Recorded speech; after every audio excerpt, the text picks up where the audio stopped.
আর শুরুতেই নজর রাখা যাক ওপার বাংলার দিকে, অশান্ত বাংলাদেশ। আর এরই মধ্যে ফের পদ্মাপাড়ের উস্কানি।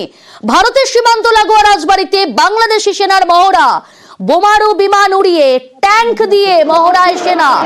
যুদ্ধ জিগির ইউনূসের মুখেও। বাংলাদেশ বিমান বাহিনীর F7 এয়ারক্রাফট সমূহ গর্জন তুলে দখলকৃত ওয়েবসাইট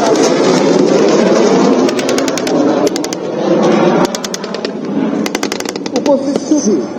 এই মাত্র বিমান বাহিনীর F7 বিমান সমূহ যুদ্ধক্ষেত্রে ক্ষয়ক্ষতি পর্যবেক্ষণ করার জন্য তৃতীয়বারের মতো পয়েন্ট থেকে সামনের দিকে আপনাদের সকলের দৃষ্টি আকর্ষণ করছি। দেখা যাচ্ছে ইতিমধ্যেই শত্রু সৈন্যরা তাদের স্বয়ংক্রিয় অস্ত্র তৃতীয় বেতে প্রতিস্থাপন করেছে।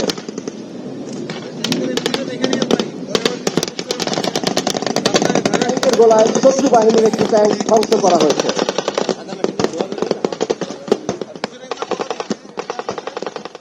ভাঙবেন তবু মচকাবেন না, বাংলাদেশে থামছেই না হম্বিতম্বি।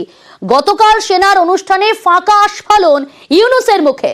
দেশের জন্য তৈরি থাকার বার্তা ফের যুদ্ধজিগির তদারকি সরকারের প্রধান উপদেষ্টার। প্রশিক্ষণে সর্বোত্তম কল্যাণ এই মন্ত্রে উদ্বুদ্ধ হয়ে আধুনিক ও যুগোপযোগী প্রশিক্ষণের মাধ্যমে আভিযানিক দক্ষতা অর্জন করে দেশের সার্বভৌমত্ব রক্ষায় বাংলাদেশ সেনাবাহিনীর সদস্যগণ সর্বদা প্রস্তুত থাকবে। ভারত বিদ্বেষের বিষয়ে নিজের পায়ে কুড়ুল। ভারতে বিচার বিভাগের প্রশিক্ষণ কর্মসূচি বাতিল করল বাংলাদেশ। ফেব্রুয়ারিতে 10 দিনের প্রশিক্ষণ কর্মসূচিতে অংশ নেওয়ার কথা ছিল 50 জনের। অংশগ্রহণের কথা ছিল বিচারক, ল অফিসারদের। রবিবার বাংলাদেশ সরকারের আইন, বিচার এবং সংসদীয় মন্ত্রক এক নির্দেশিকা জারি করে, আর সেখানেই এই কর্মসূচি বাতিলের ঘোষণা করা হয়। যদিও বাতিলের কারণ জানানো হয়নি, তবে বর্তমান পরিস্থিতিতে এই প্রশিক্ষণ তাদের পক্ষে ঝুঁকিপূর্ণ।